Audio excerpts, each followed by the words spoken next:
He's taught millions worldwide how to become rich. Now, best-selling author and financial expert Robert Kiyosaki reveals the financial secrets of the rich with you.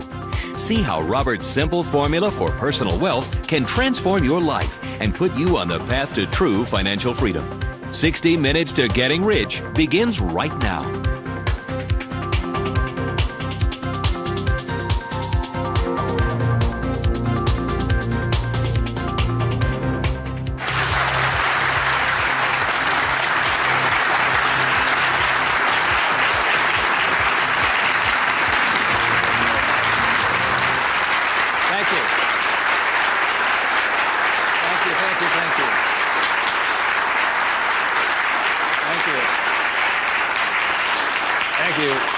You're very kind. Thank you very much.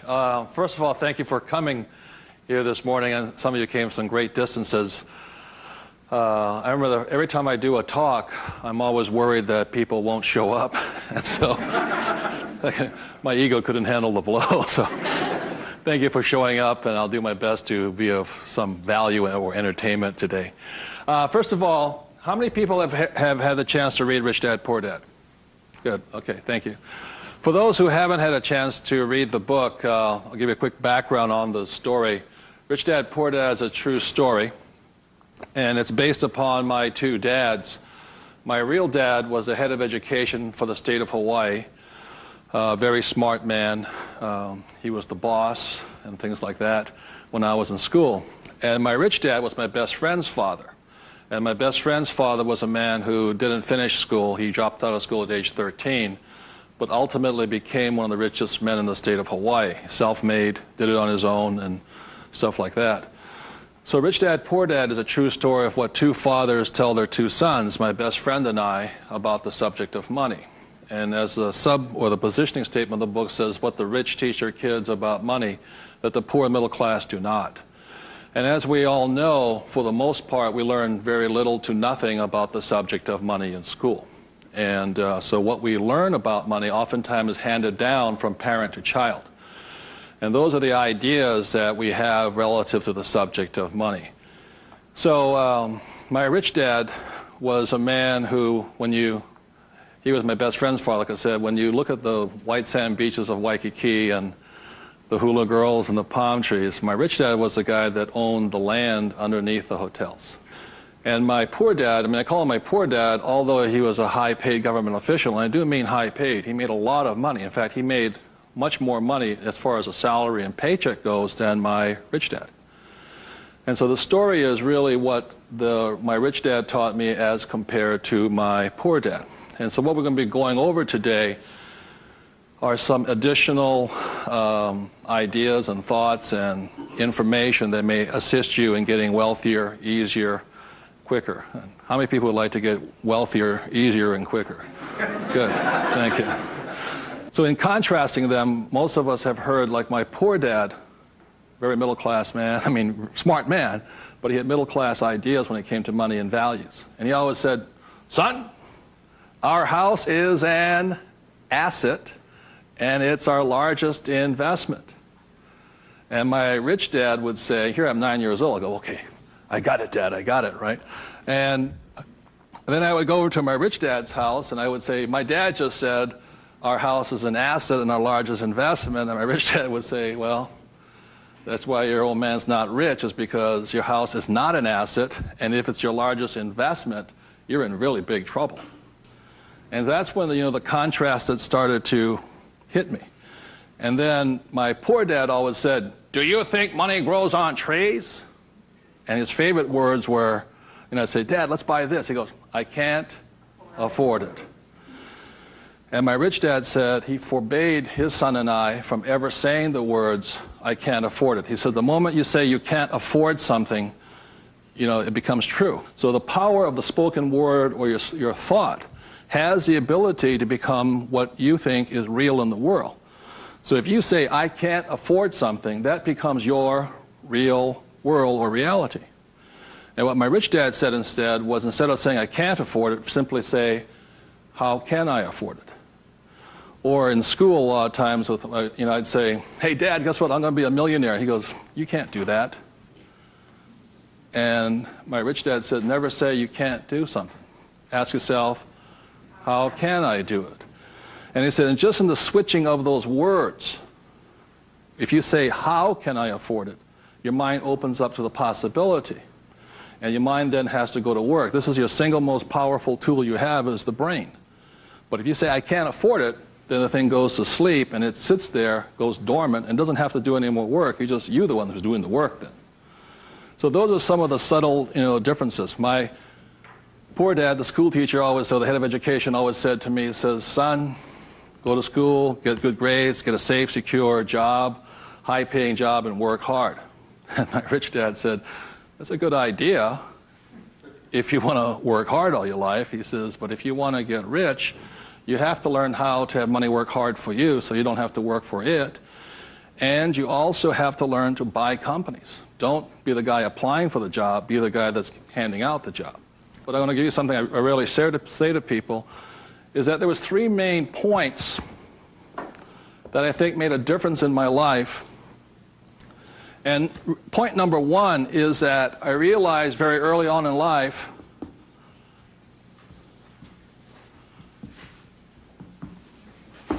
money is a what? Idea. It's whatever you think it is.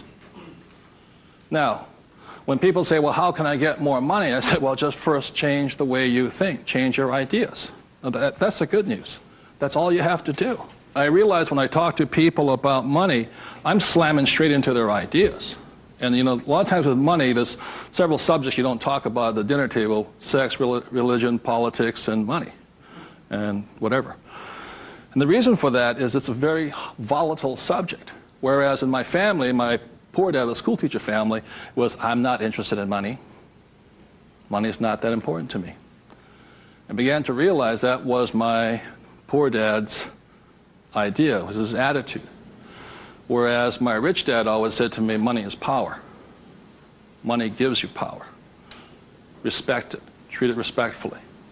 So there's all these different ideas about the subject of money. The thing I hear people say is, I'll never be rich.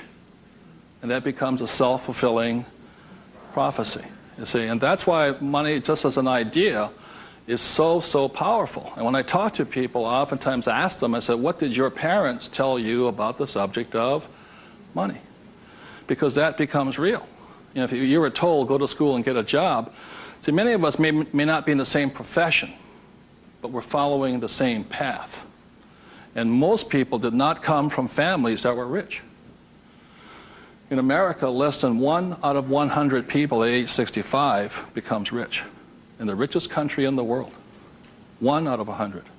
4 become wealthy. I think 56% are dependent upon the government or a pension to take care of them. And they start going downhill. So what I had to do, what I'm going to be talking to you about, is I had to watch my ideas, I had to watch what I said, and I had to watch who was giving me the ideas. Okay? Because they're not the same. Like you go to one doctor and they say, eat a low-fat, high-carbohydrate diet. You go to another doctor, they say, eat a high-fat, low-carbohydrate diet. Somewhere you got to make your choice. Number 2, the thing that I learned by having 2 dads with their contrasting points of view, I realized this really early on.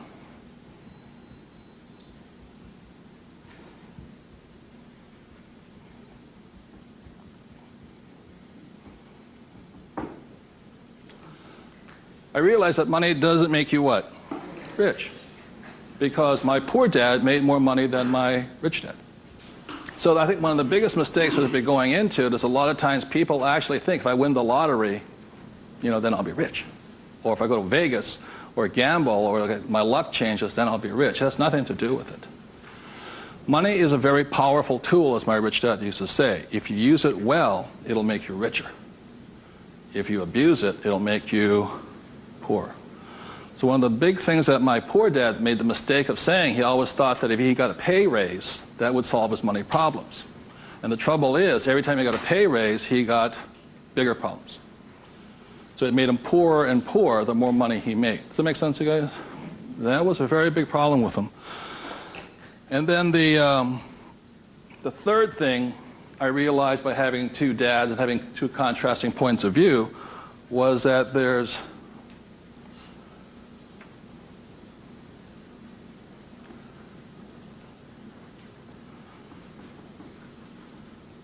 two kinds of money problems. One problem is not enough money. The other problem is too much money. And they're both problems. And the thing that I say to people is this, that, like I think most people think they're real special. I'm the only one with money problems. Well, the reality is everybody has money problems. Everybody. Every single person. Every company has money problems. Every country has money problems. Every government has money problems. Everybody has a money problem. What makes you rich or poor or middle class is how you challenge or handle the problem. And what most people do, since, so most of us came from families where the problem was too much or too little. Too little. And that becomes our idea. We think money is scarce, hard to get, work hard for it. Very popular idiom going around today suggesting that the way you get rich is cut up your credit cards. Oh, man. Live below your means. Those are poor people's mentalities. Save, go long term, buy mutual funds. And it's not a rich person's way of thinking. I love my credit cards. They make me happy.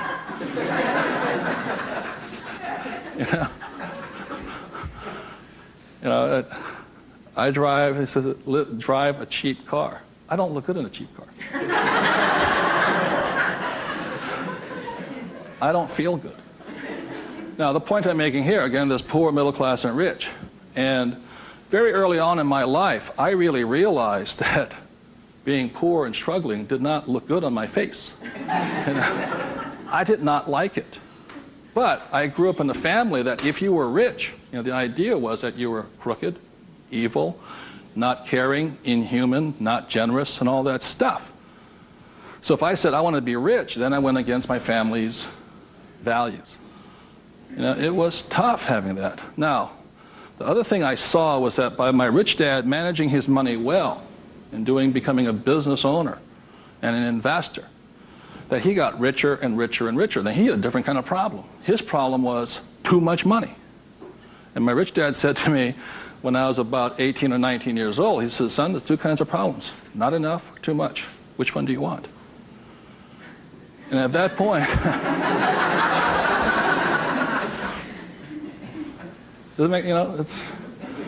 and so I made an obvious choice. I said, I like the one with too much. I want to have that problem. And it's a very big problem. So knowing these three different things, I could make different distinctions and different choices in my life. The big point I want to make today is that money comes down to fundamentally a choice. That's all it is.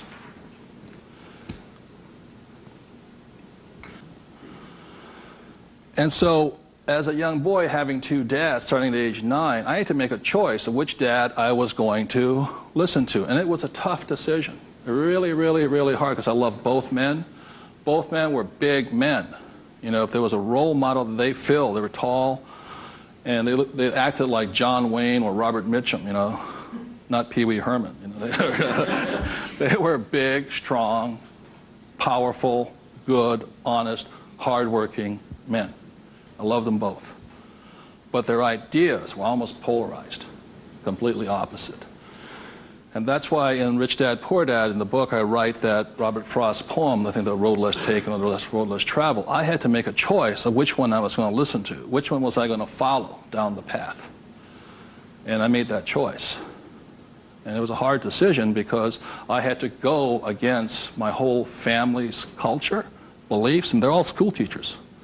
When I came back from Vietnam, they said, I got my bachelor's degree. I got that Bachelor of Science. They said, now, son, you are going for your master's, aren't you? I said, I kind of doubt it. He said, but you won't get a good job. You get a better pay raise if you have a higher degree. I said, I'm not going to get a job. And it's hard. You sit at the dinner table and there's no conversation, Well, you going to get your doctorates? I said, well, if I'm not going to get my master's, I don't think I'm going to get my doctorates. Yeah, but you get a better pay raise. They came from the government model that it was not what you did, it was how high, what your degree was that you got paid by. And that's their reality. It's not my reality. So I had to make a choice. And the thing I say to people is that in many ways I'm more like my poor dad. You know, when I retired in 1994, sold my company and all this, I was set for life. You know, I realized that I'd been too much like my rich dad, and that I wanted to run the second half of my life more like my poor dad, but I was going to teach people what my rich dad taught me. And that was a decision I made. But the thing is, it's a choice. And my propensity, my natural inclination, my genetic makeup, my mental makeup is more to be poor. I have to fight my natural inclination to go for job security, to play it safe, save money, invest for the long term, all that other rot my father believed in. The point I'm making here is this: every morning I get up, I still make the same choice. Every morning I get up, I make the choice.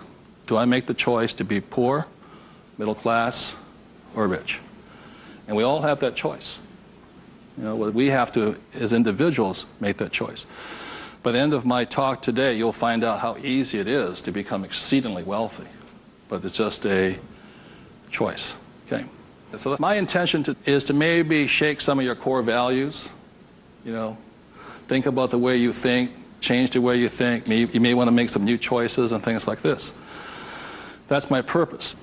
So what I'd like to ask you to do is you find a partner. I'll give you about 30 seconds, and you can just talk it over. You talk about what your parents taught you, what choices you had, but more importantly, talk about this subject here. It's just an idea. What were some of the ideas you got from your family? The idea that you think you work harder and make more money, will that make you rich? I don't think so.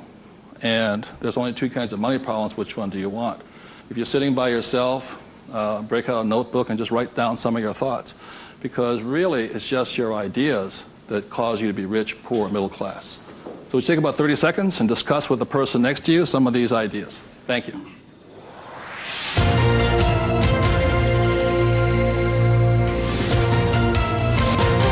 The main point of the book, Rich Dad, Poor Dad, for those who have not read it, so this is book number 1. The main message and the point is the importance of financial literacy. Can you read a financial statement? So, again, comparing my rich dad and my poor dad, the school teacher, was very word literate. I mean, he read a novel a week. He read constantly. And he used to say to me, you know, readers are leaders and leaders are readers. I said, good. And I go see my rich dad, who didn't read that much. He says, but the difference between your father and I is I can read numbers. So so Rich Dad, Poor Dad is very simply about the numbers. And this is an income, expense, assets, and liability. And that's the basis of financial literacy, a financial statement. Now, the problem, and so what it is about the difference between assets and liabilities, things like this, and this is really what the book was about. You know, the thing about an asset, my father would say our house is an asset, and my rich dad would say it's not, because very simply assets, according to my rich dad, asset will put money in your pocket whether you work or not. And a liability will take money from your pocket whether you work or not. That was very simply it. The important things about a financial statement is that it allows you to see the truth instead of being stymied by other people. My bankers never asked me for my report card yet, you know.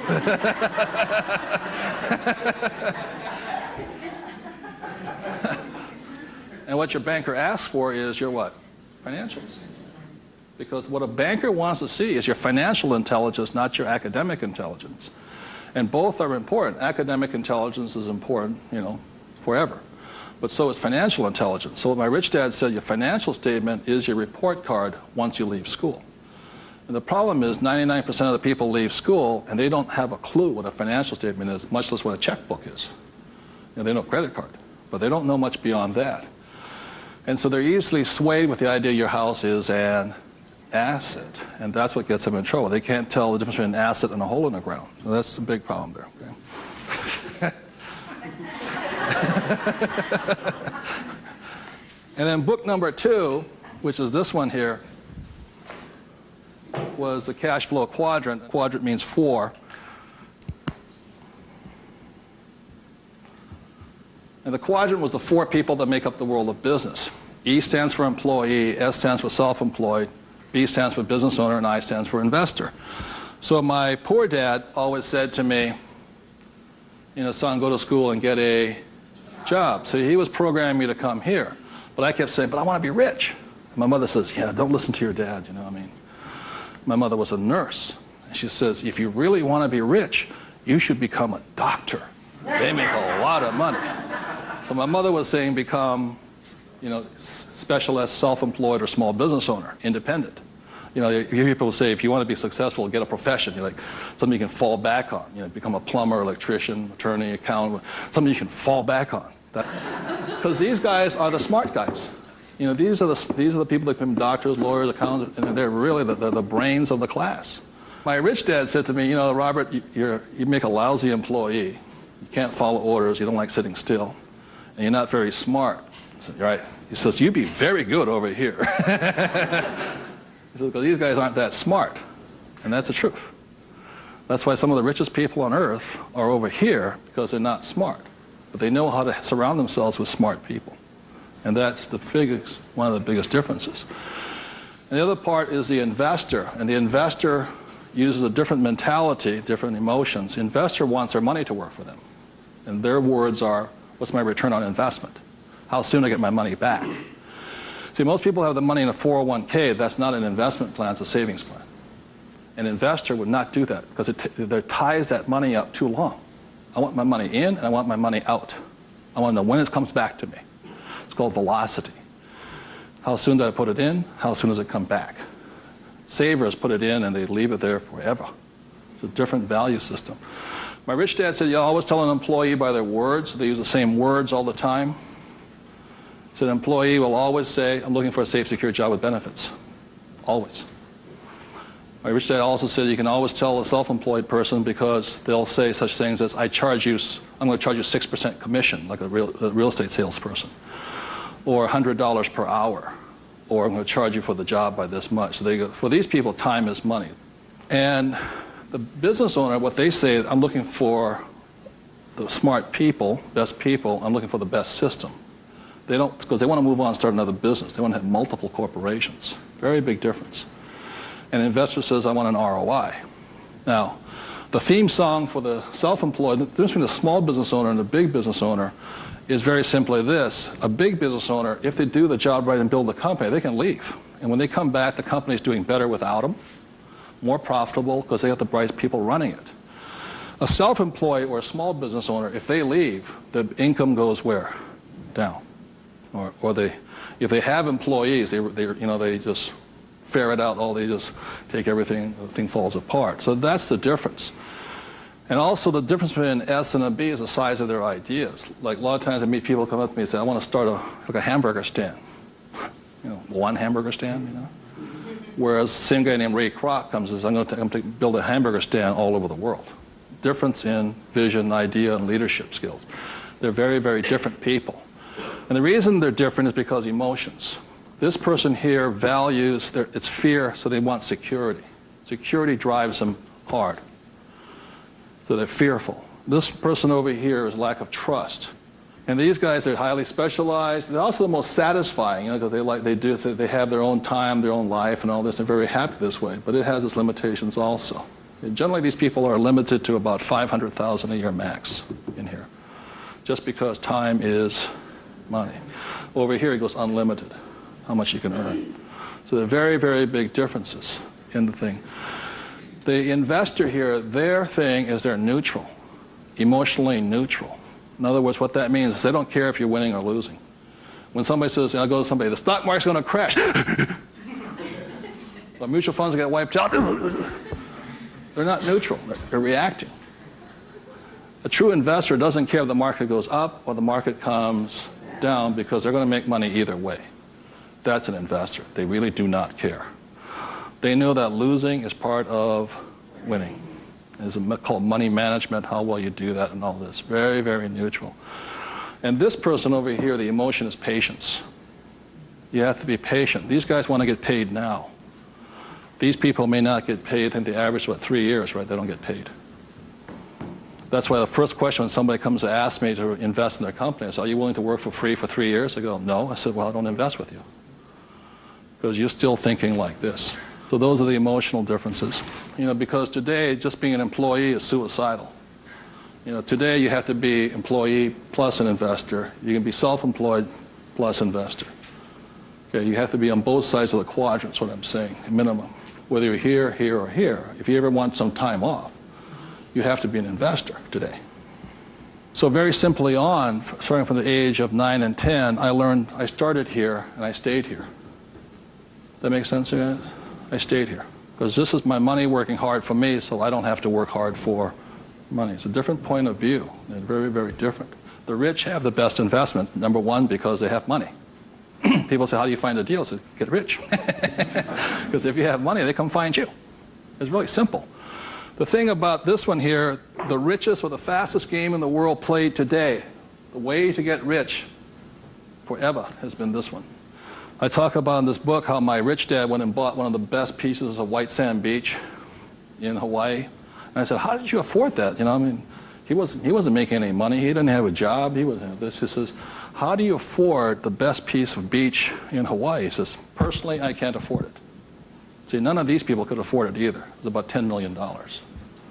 Individually, you cannot afford it, but your business can afford it. It's one of the biggest secrets of all. So the reason I started here and learned to build businesses so I could invest. So I can take down bigger and bigger properties by this. Individually, I cannot do that. I don't earn enough money as an individual, but my company can. So the thing about the third book, which is Rich Dad's Guide to Investing, is called the 90-10 rule of money. The 90-10 rule of money is very simply says is this, is that 10% of the people always make 90% of the money, always.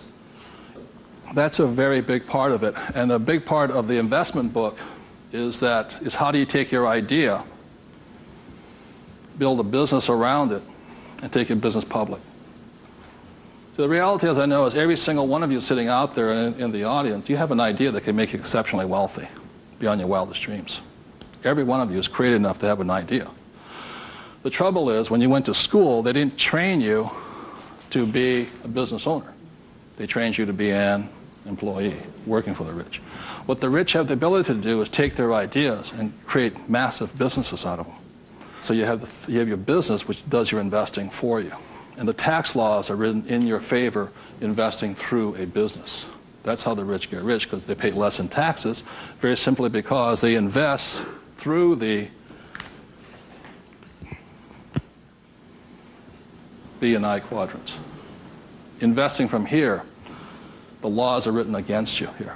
In America, 1943 was the Current Tax Payment Act, which made anybody who was an employee could not pay themselves first. Government gets paid first. If you get a pay raise, government gets a pay raise. Forever. Forever. You make $1 million, you still pay more in taxes, incrementally. 1986, they passed the Tax Reform Act of '86. All doctors, accountants, attorneys, and the laws were changed against them. But they never changed the laws for the rich, because this is how the rich have gotten rich, by owning corporations and businesses. And that's been in effect since 1215, which is the signing of the Magna Carta. So ever since the thing is, you have to know, you want to get rich, you have to play by the rules of the rich, because the rich make the rules. And for the last thing I'll say about taxes is this. If you're an employee, the tax laws is that your financial looks like this. If you're a business owner, your financial looks like this. And the big difference here is this, is as an employee, your first line item expense is tax. If you're a business owner, it's the last. That is the biggest loophole ever. And that's why the rich get richer. Is they can take their money that comes in here and goes in here, and these guys, the money comes in and goes there. Very big difference. Okay. So would you take 30 seconds and discuss whatever you have heard so far? Thank you very much.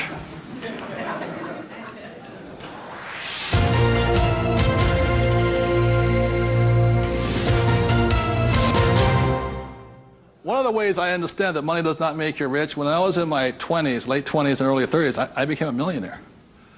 And it went straight to my head. And, you know, when you have money, you think your IQ goes up.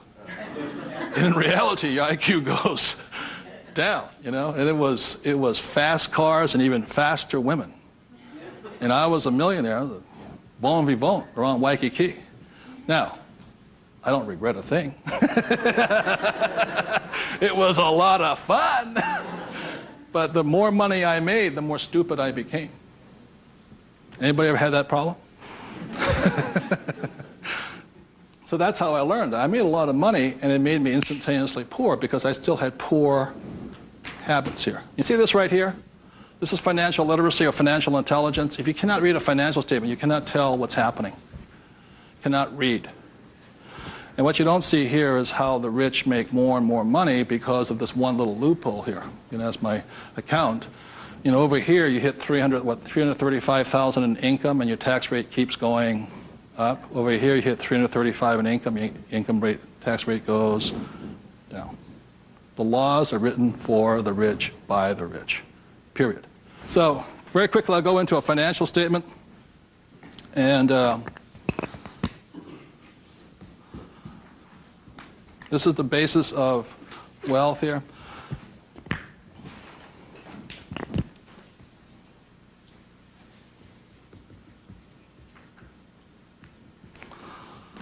So what happens to most people is they say their house is an asset and all this. My rich dad said, your house is not, whether a house is an asset or not, has nothing to do with this thing here. It has to do with the most single important word in business, and that word is called, what's the word? Cash flow. It's cash flow determines it. So, very simply, when I was 9 years old, my rich dad said an asset is something that flows money into your pocket, and a liability is something that takes money from your pocket. Just because your banker or your accountant says your house is an asset doesn't mean it's an asset. So when I read a financial, I see something listed here, and then I see whether it lodges up here. Now, if it doesn't lodge up here, then it must be going this way. It's going out the expense with no income. Does that make sense, you guys here? That's a very simple way of looking at it. Now, taking it one step further, this is where the confusion sets in, is very simply because if you buy a house for, let's say, $100,000, and you get an $80,000 mortgage on it, you put $20,000 down, the problem is your house is listed both asset as well as liability, and that's where the confusion starts. It's listed in both sides, and that's the problem. So the thing here is this, and by the way, the word mortgage comes from the French word mortier, which means death. You know, so that means you're engaged until you're dead with the house, and it's staggering. So let's say you buy this little green house here. Okay. The way you know it's an asset or liability is, let's say I use it as a rental property, and after paying all taxes, you know, taxes, insurance, and expenses, and all this stuff, I make $100 a month. It shows up over here under income of $100 a month. Now, if let's say I have a tenant who trashes the place, doesn't pay me rent, takes me a year to evict the bugger, immediately that house becomes a what? Liability. So the house can be either asset or liability, but it's not because it's an asset or liability listed here. What determines if it's an asset or liability is income and expense. So what makes a person struggle financially is that what they do is they go out and buy a house, and they call it an asset. So you have a house mortgage over here. You buy a car, you call it an asset. You buy yourself a Gucci suit, that's called an asset. You get a gold watch, it's an asset, and all this. But they're really what? Liabilities. And so what happens is, I can tell if a person's rich or poor or middle class very simply by reading the financial. I can look at the financial and see this. If money's coming in and money's going out, this is the cash flow pattern of a poor person. It's not how much money you make. It's how you spend your money. I know a doctor here in Arizona, he makes over $500,000 a year.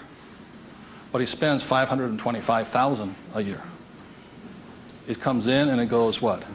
Oh, he thinks like a poor person. Okay. The average middle class person, because they have a job, and the bankers like people with jobs and all this, they get all this stuff. This is their cash flow pattern. They have huge long-term liabilities. They're illiquid. Okay? And this is the cash flow pattern of the great middle class who think they're rich. My rich dad said, it's just because you live in a big house, have a nice car, and wear nice clothes, doesn't mean you're rich. You could be broke, more poor than the poor person. So the difference for me was that I spent my life learning how to acquire assets, so I don't need a job. The object was never to work for money. It was to learn to acquire assets that put money in my pocket, either stocks, bonds, real estate, businesses. So this is the cash flow pattern of the rich. The way to find out how rich you are is this: let's say you're married, husband and wife. If the two of you stop working, what happens? See, if my wife and I stop, income still keeps coming, because it's not dependent upon us working. The average person, all their assets, they realize if they stop working, are really liabilities. As my rich dad said, assets feed you if you stop working, liabilities eat you. And the reason they can't stop working is because the liabilities eat them. So the definition of wealth is how long can you survive without working? And it's measured in days or years in time. So when I retired in '94, my wealth was infinite. In other words, I always had more than enough money coming in that was greater than my expenses. And that's a way of thinking. Would you please take 30 seconds to discuss that thing on cash flow? It's cash flow that determines if you're rich or poor, okay? Thank you.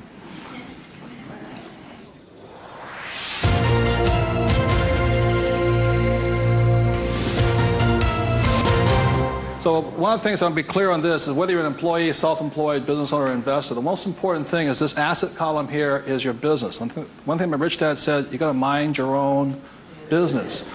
You know, when you become an employee, you mind somebody else's business. You're self-employed, you're oftentimes helping somebody else's business. So regardless of where you are, this is your business here. Like I talk about a rich dad, poor dad, you know, somebody says, what profession are you in? What business are you? I'm a banker. So, well, what, you know, that's their profession. It's not their business. This is your business. And your business, you should be an investor. You know, managing your own portfolio, acquiring your own assets, be it business, real estate, or paper, like stocks, bonds, and mutual funds. So what we're taught in school is not to mind our own businesses. We're taught to mind everybody else's business. And that's my message, is mind your own business. That's how you get rich, okay? So moving on, last thing is this. So when a banker says to you your house is an asset, he's not lying to you. He's just not saying whose asset it is. It's his asset, right? So when you go across town, you go to your friendly banker, and you'll see that your mortgage is listed under what? Their asset column. So that's the fact right here. It's a mortgage here. And the way you know it's an asset, and they list it that way. I'm not telling you something, that they list it that way. The way you know it's an asset is because your mortgage puts money in their pocket. And your mortgage takes money from your pocket. You see, it actually goes like this. It's a complete circle. Now, so that's why they're not lying to you. It's just they're not saying whose asset it is, it's theirs. Now, the other part about it is when you save money over here, it's really your asset. Now, if a balance sheet must balance, it has to balance someplace else. You go to the bank, where does it balance? Bank. But is it their asset or their liability? It's their liability. So your savings are their liability. Notice that? Because they have to pay you money for your money. And it's cash flow determines that. Now, if you notice something else too, you get tax incentives to be in what? Debt, and you're taxed for having savings. And that's why they say, how can we tax savings? It's because you're not smart enough yet. The banks know, political action committees, they control, the rules are written by the rich. I'm not saying I love my bankers. I love them dearly. But you have to know the difference between assets and liabilities, and whose rules are you playing by? Poor, middle class, or the rich? Got it?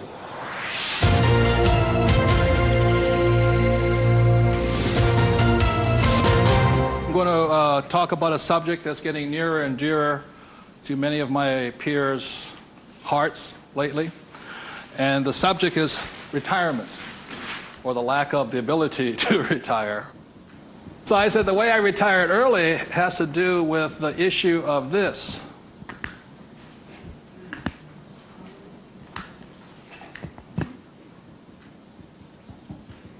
Debt versus what?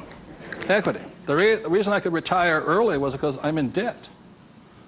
I borrowed my butt off to retire early. The average person is going to take to 65, 75 as long as possible because they're trying to retire on what? Equity. In other words, they're going to try and use their hard-earned cash to retire, where I would rather use the bank's money to retire. So I am in debt up to my eyeballs.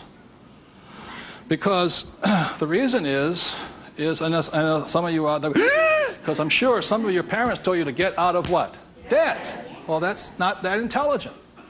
Because you have to know there's good debt and what? Bad debt. And most people are loaded with what? Bad debt. And if you want to get rich, load up with what? Good debt. And the question I asked those bankers, I said, let me ask you this.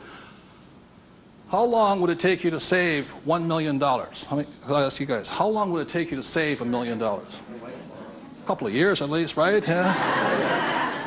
How long does it take you to borrow $1 million? About 10 minutes. If you have good financials. And that's the difference. And that's the price people pay for not being educated in this world, to think that they have to work hard, save money, and finance your retirement on equity. I'd rather do it on debt.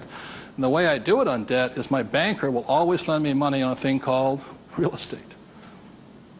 Always. They will not lend me money to buy stocks, but they will lend, even if it's bank of what stock, their own stock, they won't lend me $1 million for 30 years at 8%. But I find a commercial building, $1 million, 8%, 30, they'll all day long. The thing that scares me right now is never have so many people in the history of the world bet their retirement on the stock market. And they've bet real money. Am I correct? And trust me, the market will crash. Always has and always will.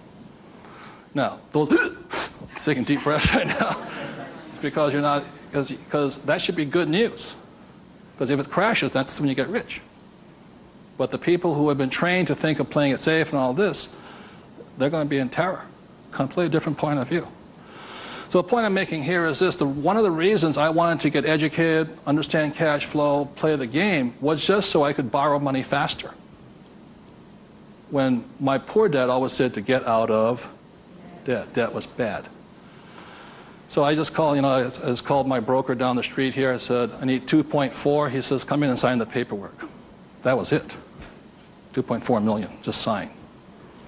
Now, because I can take that money and make 10 million out of it. The average person will go on vacation with it. Or buy a big house, or buy a boat. It's called fiduciary responsibility. If you can prove you know how to manage your money and you have the good financials, plus you have a couple of million in cash, they'll lend you all the money you want. Because they know my problem is too much money. And the reason I buy real estate is because I get more tax breaks. Real estate is a game of the rich, not paper. It's a really interesting world. So what I'm going to go into is how you can get to the point where you don't, I'm not recommending just go out and borrow today, especially if you have no education. I spent 40 years getting here to the point where I can call my broker up. Before, 10 years ago, I'd call them up and they'd laugh. How much do you want? Well, I took that as a feedback that I had to improve my financials. Does that make sense to you guys here? To the point where they would say yes. So the difference between my poor dad and my rich dad was this. My poor dad always said, get a high-paying what? Job. Big mistake. Because the trouble with a high-paying job is you get taxed. So my rich dad said, so was my poor dad, high-income job. That was the key to success. That's a very middle-class, pedestrian point of view. The rich know this. It's not how much money you make. It's how much money you keep. You've got to keep it. It is not how much you make. It's how much you keep. It's called the income to expense ratio.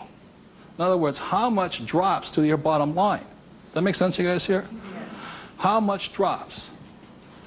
So the minimum is 30%. So if you're making $1,000, the minimum that can drop is 30%. If you're not going 30% to the bottom line, in other words, this way, and you don't have to do it, I'm just giving you the ratios that work.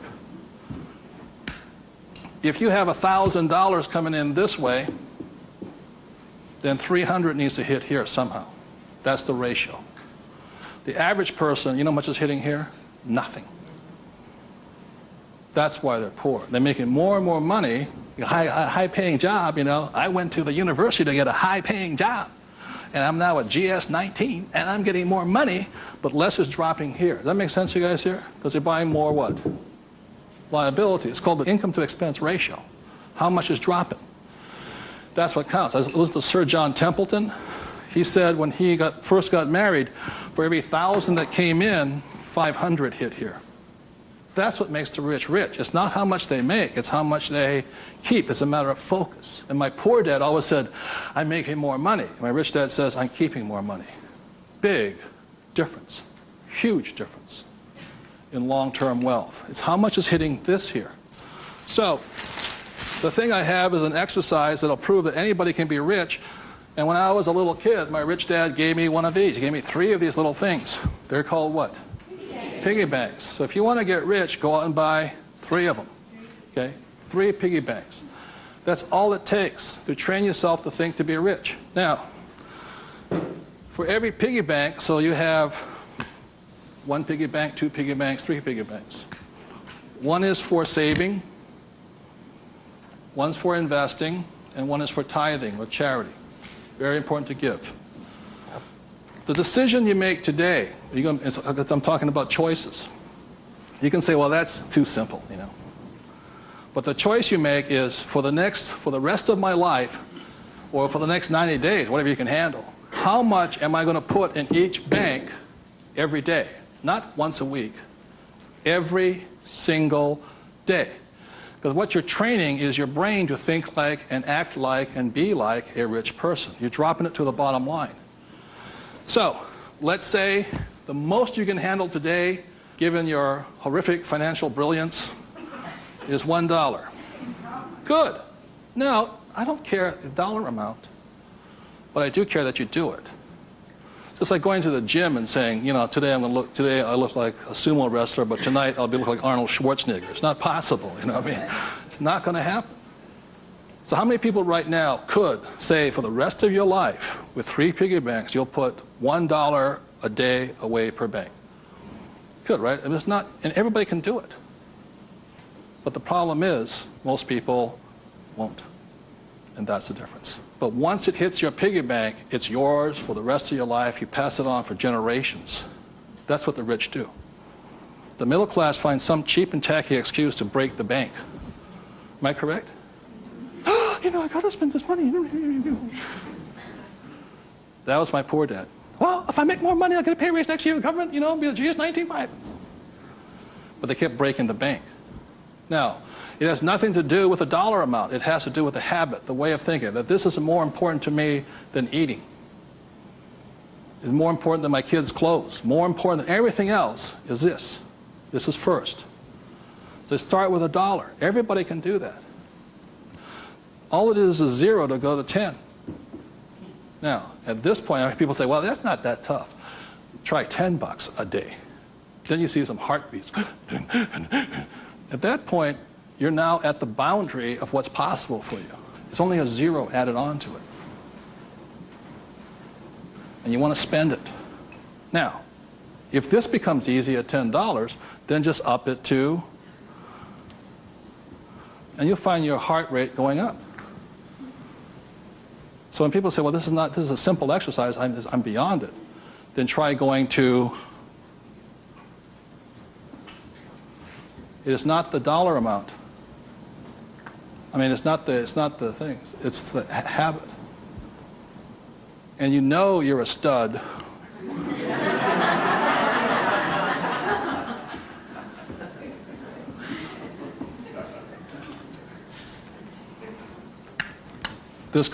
This never spent. This is what your mad money is. You buy your properties and stocks and bonds, mutual funds with.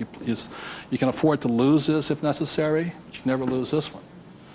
And you tithe your church or charity of your choice. Now, I give to the charity that I would like to support, but I don't have the time to support. So you put your money where your body would be. Does that make sense to you guys here? My rich dad gave it to his church. My poor dad gave nothing. He says, when I have the money, then I'll give it. That's why he was poor. The next point here is that my rich dad always believed in job security. My poor dad, job security. And my rich dad believed in financial security. So the way you get financial security is, again, via these three things. This is the basis of it. Savings, investing, tithing. So the way you get financial security is start with this, and then I start investing with this. Does that make sense? My investing account, this is when I have my fun. I play with that money. So the deal here is this, whether you're buying a business, real estate, or paper, the ratio is this. You can ask my wife the question. For every, somebody says, well, I don't have any money. How do I get some money? I said, start with that, the three piggy banks. Or how do you find a nothing down deal? The reason they want a nothing down deal is because they got nothing to put down, right? And that's the most risky thing you should do. You can only take a nothing down deal when you have a lot of money to put down, because it's too risky. I can take a nothing down deal because I got the money to cover it in case it goes bad on me. But the point here is this, how I got my experience, how I can find a deal is this. You can ask my wife this. For every one property I buy, how many properties or businesses or stocks do I analyze? 100. That's the ratio. Before I buy one piece of property, I will analyze a minimum of 100 properties. If I don't buy one property in that 100, I start all over again. It's 100 to 1 is the ratio. That's how I find a deal. Not only that, is when I had no money, what was I doing? Still analyzing a deal. It's 100 to 1 before you can find one deal. And people come, I went with a ride with a realtor and we found one property and we bought it. I said, how many did you look at? Just that one. That's an idiot, not an investor. They have no clue. The way you want to find out the market trends, the ups and downs, the ins and outs, is you got to analyze 100 deals. Out of that 100 deals, you put in offers on 10. Because 90 are bad. But in the practice of analyzing the deal, you get smarter. I learn more. I learn something from each deal I look at. Of the 10 I invest in, or I put offers in, I might get 3 accepted. Now, this comes from my friend Dolph DeRoos, who's a real estate genius. He says, if this number is like 6, what does that mean? You're offering too much money. That means you're not being tight enough. You've got to screw it down a little bit more. It gets down to nobody accepting you're too tight. So you want to keep it in this ratio. Of that, you'll buy one property. When people say, how did I get my education? I got my education evaluating deals. I estimate to this day right now, I've looked at over 50,000 deals. That's how I got smart. Instead of going to work, I look at deals. If I'm buying a business, the ratio is the same. 100, 10, 3, 1. If I'm buying a stock in a company, I've got 100 companies, same ratio. Everybody can do that. Does it cost them any money? No, not at all. It's free. When I go on vacation with my wife, Kim, she knows where I'm going to wind up. It's a real estate office or a brokerage office, because it's a habit. So this is what gave me financial security, and what my poor dad focused on was what? Job security. He had no assets when he lost his job. Okay? 30 seconds, please discuss that ratio. 50,000 properties I've looked at now.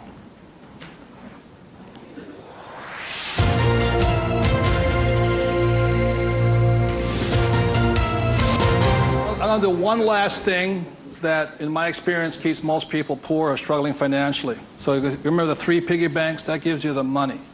Doing this, 100 deals. The reason I don't have a job is because it would interfere with me looking at deals. I don't want to do that. I'm looking at a deal constantly. That's the people that work with me constantly. That's all I'm doing is tracking down deals. It's a waste of time to work. I don't get rich. So that's the thing. The second part is most people don't have the time to spend the time to get rich. They're too busy working for the money. And the third part is most people say it's risky or it's fearful or they chicken out. They see a deal. Even if they see it, they back out. And I've seen so many people do it. And the reason for that is because if this is an iceberg, okay, most people, they say, I'm going to get the 3 piggy banks, I'm going to look at 100 deals, but it comes time to put the money, we call go hard on the dollar. Got to go hard. If this is your conscious mind, let's say, this is your what? Subconscious. Money, sex, politics, religion. This thing takes over. I have seen people go, hey, I might lose money, when the stock market crashes, and what if this is bad, and I'm going to call my accountant, my attorney. This talks. I see him walk away from it. Well, I'll think about it. It doesn't cost you anything to buy a piece of property. Nothing. It costs nothing. It's called you put an option down on it. I sit there and say, well, you got $1 million? I said, here's a $20,000 check. Don't cash it for a week. I'll see you. I option it. Same as in the stock market. Option. I don't use the thing. It doesn't cost you any money to buy a piece of property. But people will talk themselves out of it. Instead of interacting, these guys are reacting.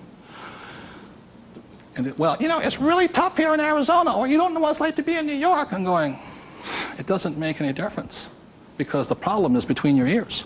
Because the fears come up, they start talking. You can't talk to these people at that moment. They're like, and the reason is because of the magic word. What is it? Fear. And what happens to the average person, fear stands for false evidence appearing real. And what I mean by false evidence is that if this starts talking, they'll start gathering the evidence to make sure that it's real. Well, you know that most businesses fail. Let me show you the facts, and let me show you the stats. See, they're looking for all that false evidence. They'll validate, they'll justify it. They'll call their mother, their sister-in-law, their brother-in-law. Yeah, we agree with them. Am I right? Yeah. They'll make it real. It's not real. Like, I got crucified that said, that the 9 out of 10 businesses fail. I said, that's correct. Yeah. Most of them fail, but one makes it. I said, look, I failed twice. Twice I was part of the 9, but once I made it to the 10. The difference between you and me is you haven't failed at all yet. Yogi Berra once said the great thing about the National League is that if you strike out 7 out of 10 times, you're in the Hall of Fame. So the biggest mistake was my poor dad, my rich dad, this did his thinking for him. He could give you all the reasons why you fail. When I failed, I felt terrible for about a year. It was horrifying. I lost millions of dollars. Self-esteem, I was homeless again, on the street and all this.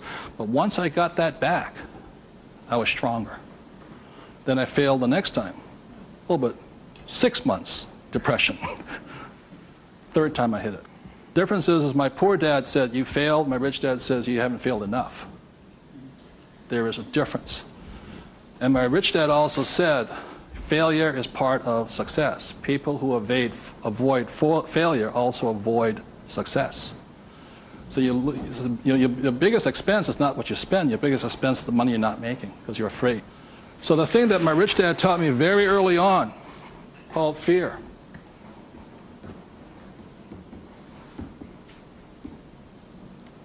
Fail early and fail responsibly. Look, if you know you're going to fail, do it now. Don't wait. Because each time you make a mistake, you get smarter if you do it responsibly. So the thing that I do is when I fail, I go, like I said to my investors a couple of 4 years ago, I said, I need to raise $3 million. The chances are we're going to fail. And if you can't handle the $50,000 shot, don't put your money in here. There's a good chance I'm going to fail on this one. So people left the room, and I got more money because I was forthright with them. I said, if I lose it, I'll tell you I lost it, and I'll tell you the next deal. But failure is part of the process. So the thing that I say to people is fail early, correct, but fail small. The first deal my wife and I did when we got back into real estate was a $45,000 deal, $6,000 down. If we failed, we would have got smarter than somebody who didn't fail at all. But we didn't. So we pushed the boundary, going bigger and bigger, hoping to fail. Well, everybody's avoiding failure. I'm hoping to fail because I'm going to get smarter. I open my mind up. I ask people for their advice. I synthesize the data and make my own decision. But I live and die. If I make a mistake, I own it. So I apologize. I blew it. I made a mistake. This is what I learned. Continue on. So I want to thank you all for being here. The thing I want to leave you most with is that every morning, as a 9-year-old boy, who was going to listen to? It was a choice, rich dad or poor dad. Every morning I get up and I still make that choice. Who am I going to listen to? And I hope you make your choices for yourself. Thank you very much.